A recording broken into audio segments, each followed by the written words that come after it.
क्या आपने कभी सोचा है कि कोई अपनी खुद की मौत का इश्तिहार यानी विज्ञापन दे सकता है?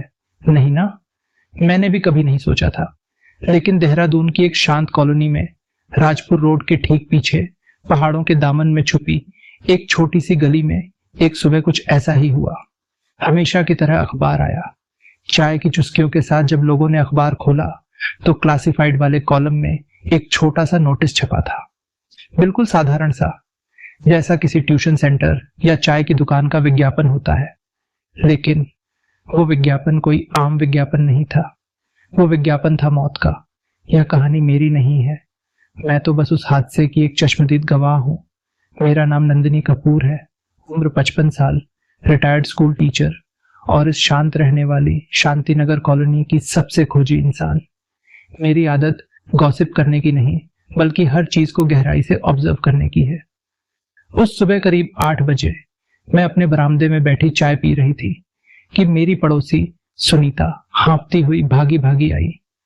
उसके हाथ में दून मॉर्निंग टाइम्स अखबार था। सुनीता ने घबराते हुए कहा, नंदिनी दीदी, ये देखो इसके क्लासिफाइड्स में क्या छपा है। मैंने अखबार हाथ में लिया। पेज नंबर 8, वहां लिखा था, शुक्रवार 17 अक्टूबर को रात 8 बजे गुलमोहर कोठी शांतिनगर कॉलोनी में एक छोटी सी पार्टी रखी गई है। सभी पड़ोसियों का आना लाजमी है। नोट, इस पार्टी में एक मर्डर अनाउंस किया जाएगा। वी मल्होत्रा।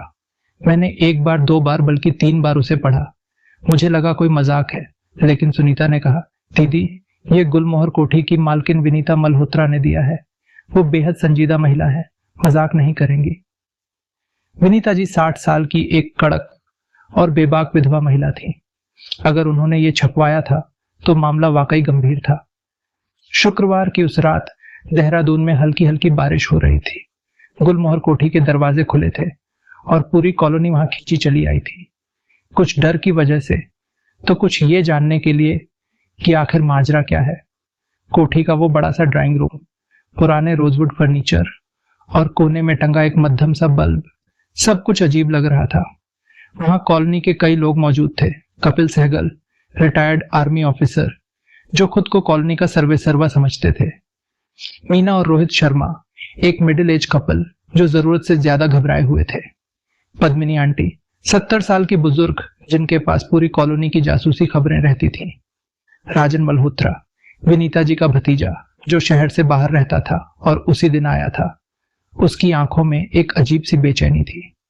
ठीक रात के 8 बजे विनीता मल्होत्रा पूरी तरह शांत और सलीके से ड्राइंग रूम में आई। उन्होंने सीधे मुद्दे की बात की, आप सबका शुक्रिया, मेरी जान खतरे में है। कोई मुझे मारना चाहता है और वो कातिल इसी कमरे में मौजूद है। पुलिस ने सबूत मांगा था, तो आज मैं आप सबके सामने वो सबूत ढूंढने वाली हूँ। अभी विनीता जी की बात खत्म ही हुई थी कि अचानक बत्ती गुल हो गई। पूरे कमरे में घुप अंधेरा, एक तीखी चीख और फिर जोरदार गोली चलने की आवाज। जब कुछ सेकंड बाद लाइट्स वापस आईं, तो नजारा देखकर सबके होश उड़ गए। विनीता मल्होत्रा जमीन पर पड़ी थी। उनके सीने में गोली लगी थी और आंखें खुली की खुली रह गई थी। वो अपनी ही बुलाई हुई पार्टी में दम तोड़ चुकी थी। उस खौफनाक रात कोई सो नहीं सका। पुलिस आई।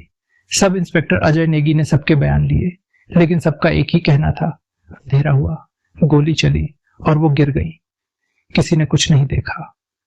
अगली सुबह कॉलोनी में एक टैक्सी रुकी। उसमें से सफेद साड़ी पहने, चश्मा लगाए और हाथ में चाय का थर्मस लिए एक बुजुर्ग महिला उतरी। वो थी miss Chandrakanta Iyer, retired CBI officer. वो बेहद शांत और साधारण दिखती थी, लेकिन उनका दिमाग किसी शातिर शिकारी जैसा था। वो सीधे मेरे पास आई और उन्होंने कॉलोनी के लोगों के बारे में पूछना शुरू किया। मैंने उन्हें सब बताया, लेकिन साथ ही एक बात और शेयर की जो मुझे खटक रही थी कि जब मर्डर के बाद लाइट आई तो विनीता जी का भतीजा राजन कमरे के दूसरे कोने में खड़ा था, जैसे वो जानबूझकर पहले ही दूर हट गया हो। मिस चंद्रकांता का तरीका बड़ा सिंपल था। वो लोगों से बस आम बातचीत करती थी और लोग बातों बातों में सच उगल देते थे। धीरे धीरे कॉलोनी के राज खुलने लगे।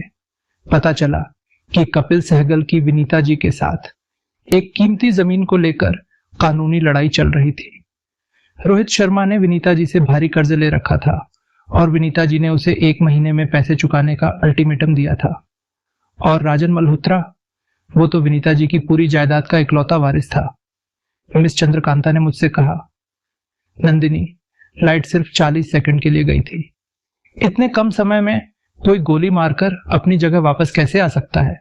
इसका मतलब कातिल पहले से तैयार था और उसी ने लाइट काटी थी। अभी जांच चल ही रही थी कि तीसरे दिन एक और धमाका हुआ। पद्मिनी आंटी, जो कॉलोनी का हर राज जानती थी, उनके घर में उनकी चाय में जहर देकर उनका कत्ल कर दिया गया। वो कुछ सच बोलने वाली थी, इसलिए कातिल ने उन्हें हमेशा के लिए खामोश कर दिया। पानी सिर से ऊपर जा चुका था। Miss Chandrakanta, sub inspector Negi और मैं विनीता जी के स्टडी रूम में गए। वहां एक लॉक्ड दराज को जब खोला गया तो उसमें से एक सीलबंद लिफाफा मिला, जिस पर लिखा था, मेरे जाने के बाद खोला जाए।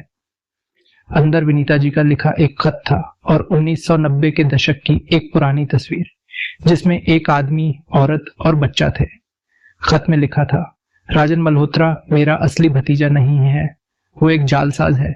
उसने 30 साल पुराना एक फ्रॉड छिपाने के लिए मेरा फर्जी वारिस बनने का नाटक किया। जब उसे लगा कि मैं उसका पर्दाफाश कर दूंगी तो उसने मुझे मारने का प्लान बनाया। मैंने ये इश्तहार इसलिए दिया था ताकि वो घबराकर कोई गलती करे और सबके सामने आ जाए, लेकिन वो मुझसे ज्यादा शातिर निकला। बस एक बात याद रखना, वो जब भी झूठ बोलता है अपने बाएं हाथ की अंगूठी घुमाने लगता है। मिस चंद्रकांता के चेहरे पर एक गहरी मुस्कान आ गई। उन्होंने कहा, अब वक्त आ गया है, राजन मल्होत्रा को चाय पर बुलाओ। राजन मल्होत्रा जब आया तो वो बहुत बेफिक्र और रिलैक्स दिख रहा था। उसने कहा कि उसे शाम को ही देहरादून से निकलना है। मिस चंद्रकांता ने बड़े प्यार से उसे चाय दी और एक कहानी सुनाने लगी। 1991 में देहरादून के पास मोहन नगर गांव में एक गणेश प्रसाद नाम के अमीर जमींदार थे। उनकी मौत के बाद उनका बेटा गायब हो गया। तब एक शातिर लड़के ने अपना नाम और पहचान बदलकर उस पूरी जमीन और जायदाद पर कब्जा कर लिया। ये सुनते ही राजन के हाथ से चाय का कप छूटकर जमीन पर गिर गया। मिस चंद्रकांता की निगाहें सीधे उसके बाएं हाथ पर थीं। राजन घबराहट में बार बार अपनी अंगूठी घुमा रहा था। मिस चंद्रकांता की आवाज अब कड़क हो चुकी थी, विनीता जी, तुम्हारा ये सच जान चुकी थी और पद्मिनी आंटी ने तुम्हें 30 साल पहले पहली बार विनीता से मिलते देखा था, इसलिए तुम्हें उन्हें भी रास्ते से हटाना पड़ा। राजन ने भागने की कोशिश के लिए खिड़की की तरफ देखा, लेकिन पीछे सब इंस्पेक्टर ने की हथकड़ी लिए खड़े थे। राजन निढाल होकर कुर्सी पर बैठ गया। उसका खेल खत्म हो चुका था। आज कुछ हफ्ते बीत चुके हैं।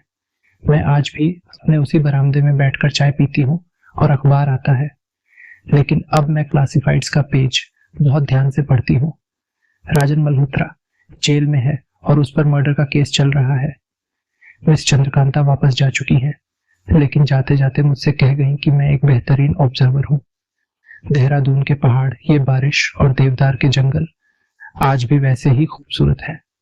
गुलमोहर कोठी पर अब ताला लटका है, लेकिन विनीता मल्होत्रा ने जो इश्तहार दिया था, उसने मुझे एक बड़ी सीख दी कि कुछ राज ऐसे होते हैं जिन्हें अगर अकेले छुपाओगे तो वो तुम्हारी जान ले लेंगे, लेकिन अगर उन्हें दुनिया के सामने ले आओगे तो राज टूट जाता है और सिर्फ सच बचता है। ये थी कहानी, मौत का इश्तहार।